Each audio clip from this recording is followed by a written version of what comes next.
Hello students, how are you all? I hope all of you are doing really well. In this class, we are going to study a chapter from your Beehive book, The Snake and the Mirror, written by Vaikom Muhammad Basir. Before you read, students, I want all of you to answer a question. Do you like to look at yourself in the mirror? Yes? Some of you will say yes, and some will also say no. But most of us really like to look ourselves in the mirror. What do you think about at such times? What do you think when you're looking at the mirror? Today, whether I'm looking good or not? Is my hair looking nice and it's totally set? Okay? Whether this dress is looking good on me or not? So there are certain thoughts that comes to our mind when we look ourselves in the mirror, right? Have you ever seen a dog, a cat or a bird looking into a mirror? What do you think it sees? So what do you think when a cat or a dog or a bird look into the mirror? Well, they might think whether I'm beautiful or not. They might also think whether my feathers are great or not, right? So there are certain things the cat or the dog or the bird might have in their minds when they're looking at the mirror.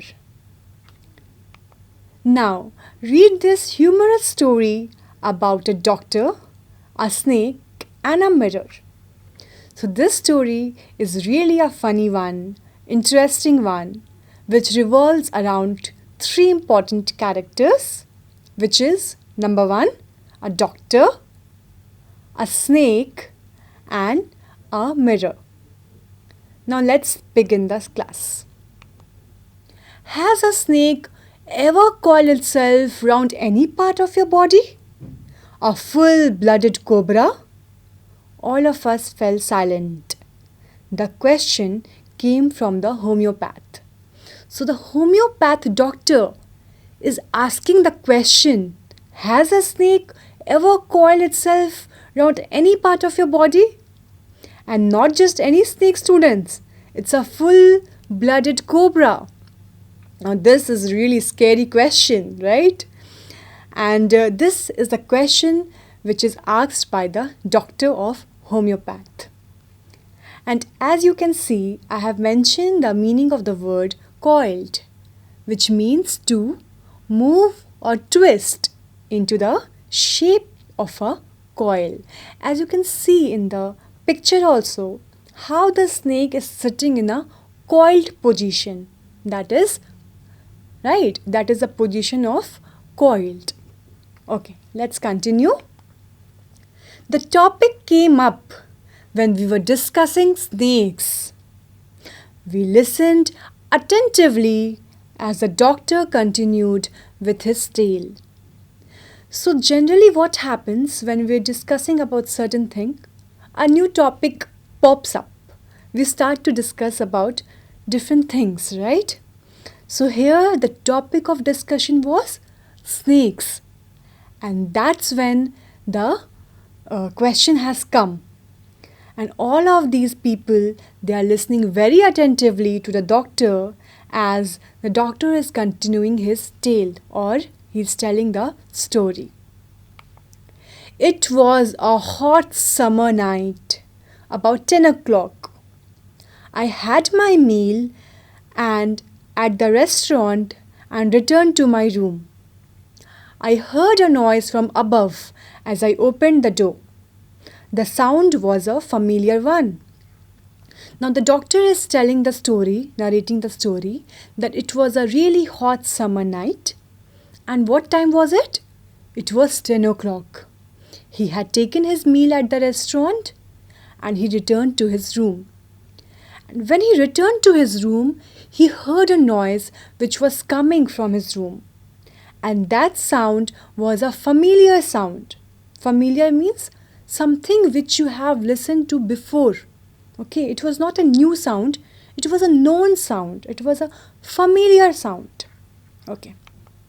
One could say that the rats and I shared the room. I took out my box of matches and lighted the kerosene lamp on the table. So now the doctor is saying that anybody can say that I and rats shared the room, which means the rats were so much in number in his room that almost he said that it felt like sharing the room with the rats. Then he took out his box of matches and lighted the kerosene lamp. I'm sure students, all of you must have seen the kerosene lamp, right? And for reference, you can see this picture. Okay, this was very common in earlier days when the electricity was not a facility which was given to all of us. Now we are blessed with electricity, right? But previously, when there was not, we did not have the facility of electricity, these kerosene lamps were very handy at those days. The house was not electrified. It was a small rented room. I had just set up medical practice and my earnings were meager. So the doctor is saying that my house did not have electricity, it was not electrified. It was a very small rented room because he had just started earning, okay? He had just started his medical practice. Because of which his earnings were meager. And the word meager means something which lacks in quantity or quality. Okay? So here what was meager? The earnings, okay, the money that he used to earn was very less. I had about 60 rupees in my suitcase, along with some shirts and dhotis. I also possessed one solitary black coat, which I was then wearing. So he is saying that I had 60 rupees in my suitcase. Also, what other things did he had? He had some shirts and dhotis. You can see in the picture also, students, the doctor is wearing a dhoti, right? He also possessed. Possessed means he also owned. Okay, a black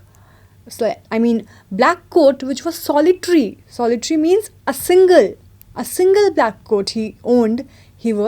Which he was then wearing. I took off my black coat, white shirt, and not so white vest and hung them up. I opened the two windows in the room.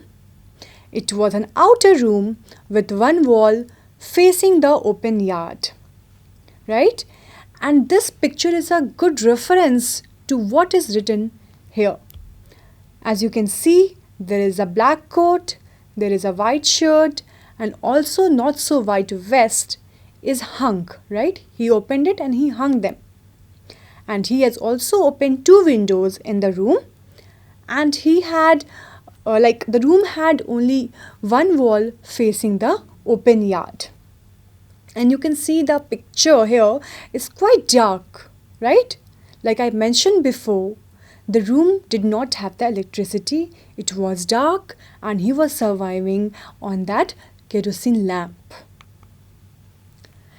It had a tiled roof with long supporting gables that rested on the beam over the wall. There was no ceiling. There was a regular traffic of rats to and from the beam. So here the doctor is describing the situation of his room, that it had a tiled roof with long supporting gables which has rested on the beam over the wall. But there was no ceiling. And like I told you before, the doctor shared his room with rats. So there was a regular traffic of rats to and fro the beam. And the meaning of gables here, the triangular upper part of a wall.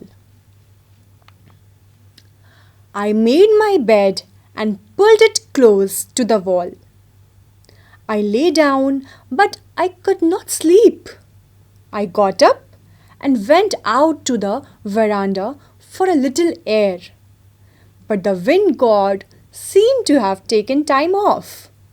So he had done all the preparation so that he can go and sleep. He has put the bed close to the wall and he lay down, but he was not getting sleep. He was not able to sleep. So what did he do?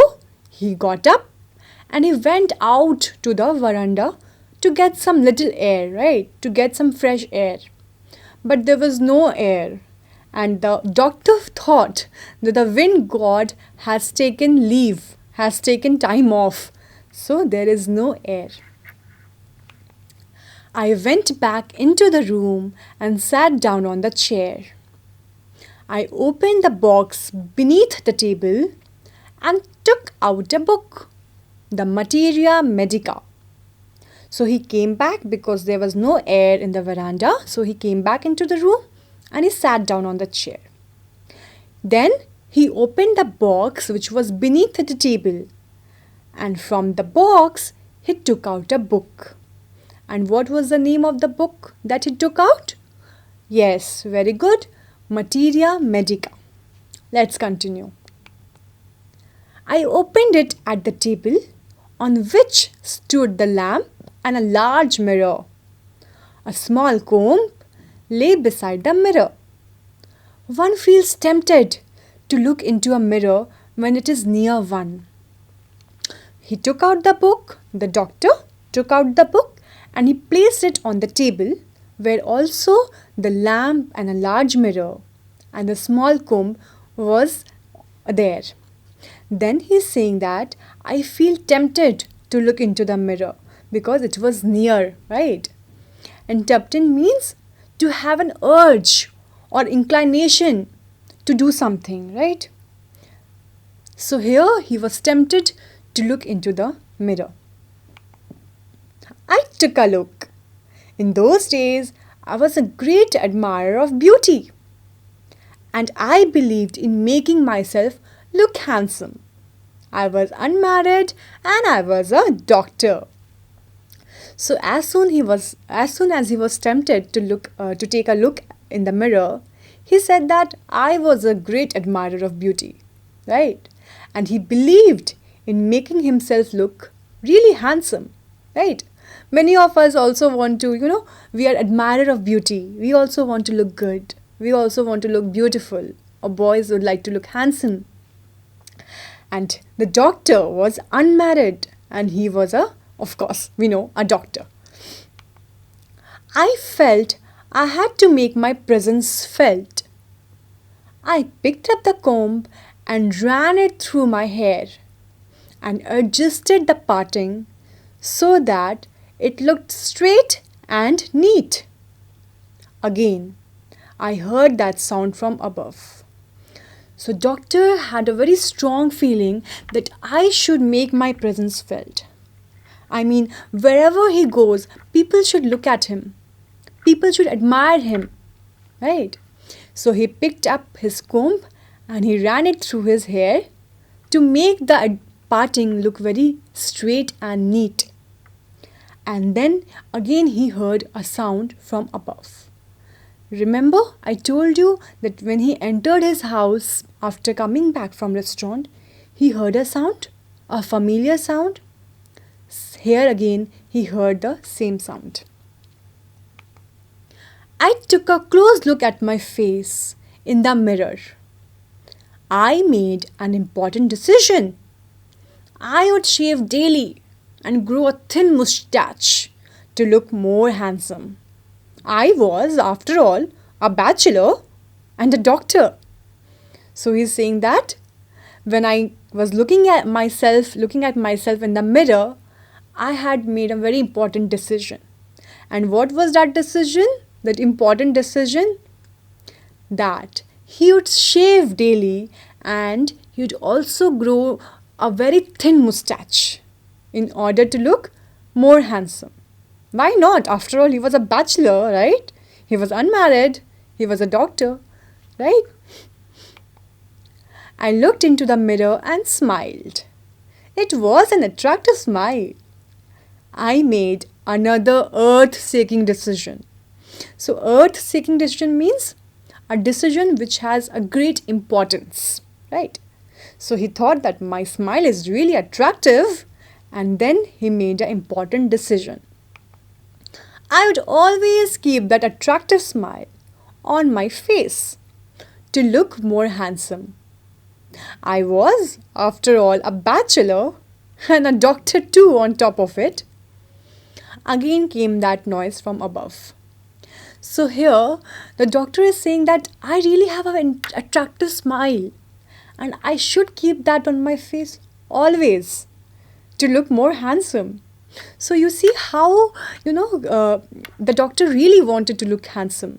And to look handsome, he had made two important decisions that day. And why not?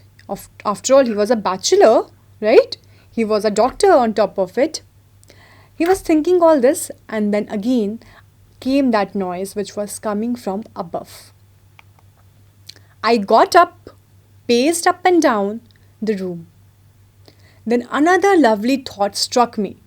I would marry. I would get married to a woman doctor who had plenty of money and a good medical practice. So doctor was sitting on the chair, do you remember? Right? So he got up from there and he started to pace up and down the room. Then another lovely thought struck him. And what was that? He decided to get married. And he decided to get married to a woman doctor who had lots of money and also a good medical practice. She had to be fat for a valid reason. If I made some silly mistake and needed to run away, she should not be able to run after me and catch me. So now he had another condition to get married, and that was he wanted to get married to a girl who has to be fat. And why she has to be fat? That if sometimes doctor made some silly mistake and if he had to run away, she will not be able to run after him and catch him. So doctor is really funny, right? You can see that. With such thoughts in my mind, I resumed my seat in the chair in front of the table. There were no more sounds from above. So he had these lovely thoughts in his mind and he got back to his chair, his seat, and he had noticed that there were no more sounds coming from above. Okay, there is a new word for you here, resumed, which means to begin again or continue after a pause. Okay. Suddenly, there came a dull thud as if a rubber tube had fallen to the ground. Surely nothing to worry about. So, thus there was no sound, right? The sound stopped to come. But what happened? There was a dull thud. Okay, this thud means a very heavy sound which is made by an object falling to the ground. And he has compared that sound to a rubber tube which had fallen to the ground. He thinks, surely there is nothing to worry about. I mean, these kind of sounds are very common to him. So he did not think much about it. Even so, I thought I would turn around and take a look.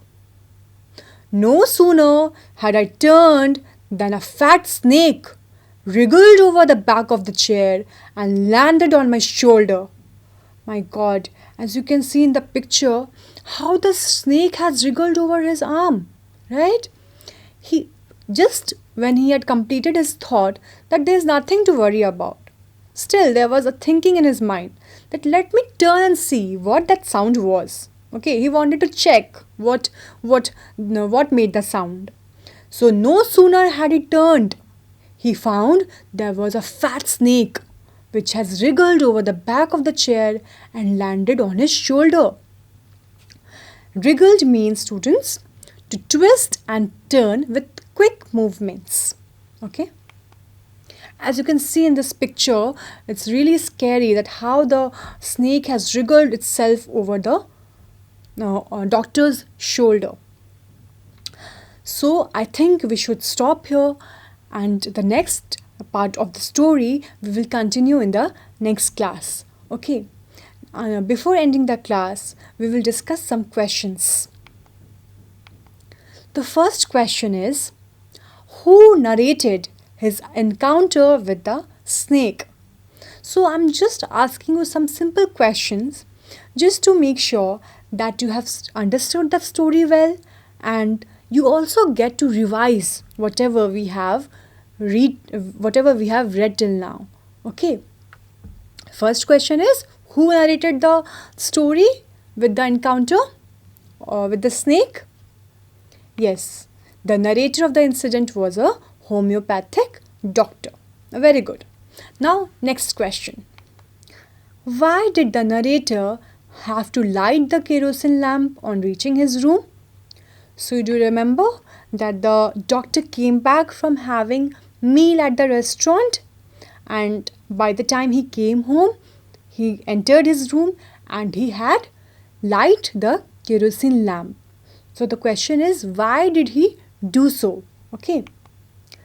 The answer is, the narrator had to light the kerosene lamp when he returned from having meal at the restaurant. It was because it was very dark and the room was not electrified. So do you remember, students, I told you that he lived in a very small room which did not have electricity facilities, and that's why he had to make use of kerosene lamp. Okay. Let's see the third question. Why was the narrator awake despite the lateness of the hour? The question is very simple, that why the narrator did not sleep even though it was late at night. Let's see the answer. I'm sure all of you know the answer, but let's see it. It was about 10 o'clock on a hot summer night when the narrator reached his room. He made his bed and lay down on it. But he could not sleep due to the heat. He got up and went out the veranda for a little air. But there was no wind. So he went back into the room and sat down on the chair. So students, we all know that the doctor, he went to sleep, right? He made all preparations so that he can go and sleep.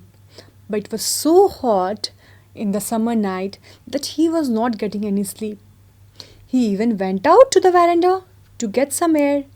But do you remember I told you that the wind god had taken leave? Okay, so there was no air. So because of which he was not able to get any sleep. Let's see the next question. What are the two important and earth-shaking decisions did the doctor take while he was looking into the mirror?